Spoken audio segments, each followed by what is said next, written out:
Oh, excuse me, just clearing my throat.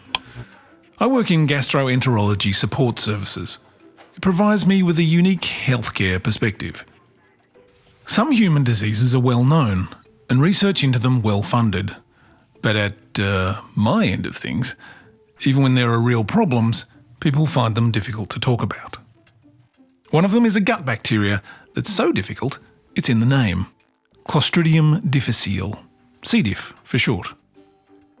It's estimated that in the US alone, it infects 500,000 people per year, and of those, 30,000 die.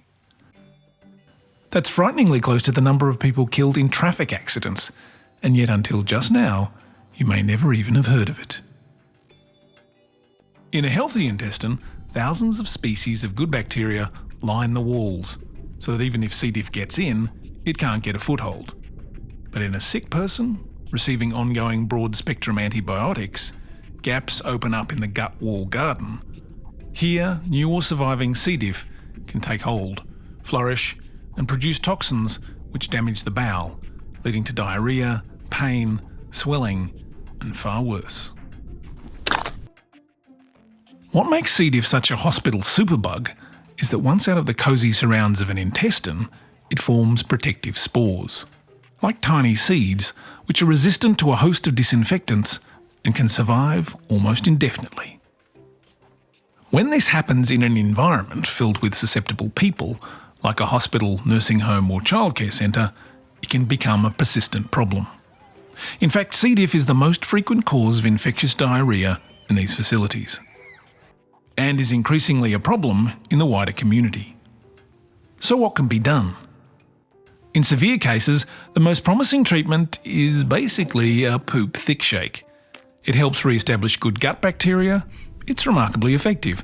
But for some people, like those with an impaired immune system, the risk of other infections is high.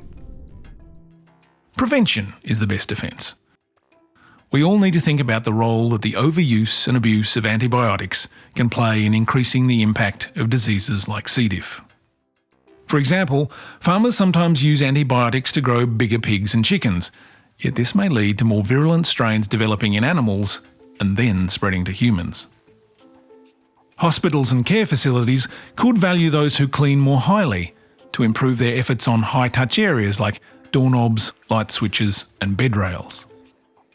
And finally, doctors, nurses, patients, visitors, and even you can simply wash your hands. Not with alcohol-based products that don't kill C. diff spores and can even cause them to germinate. Instead, use the hospital-grade disinfectant hand washers or just good old soap. And I'll be watching, so make sure you do.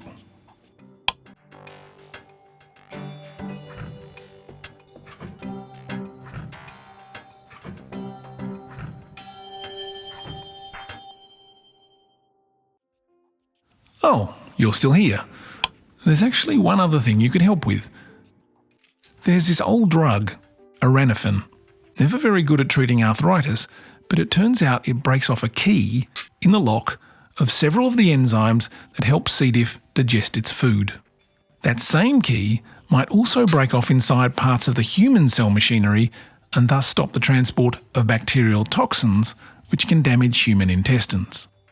And for people with existing gut problems, who are at most risk from infections like C. diff, Auranofin's anti-inflammatory properties could well alleviate their existing condition.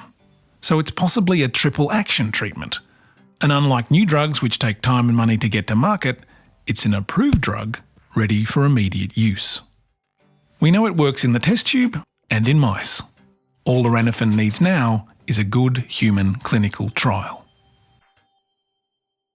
Please help fund this important research.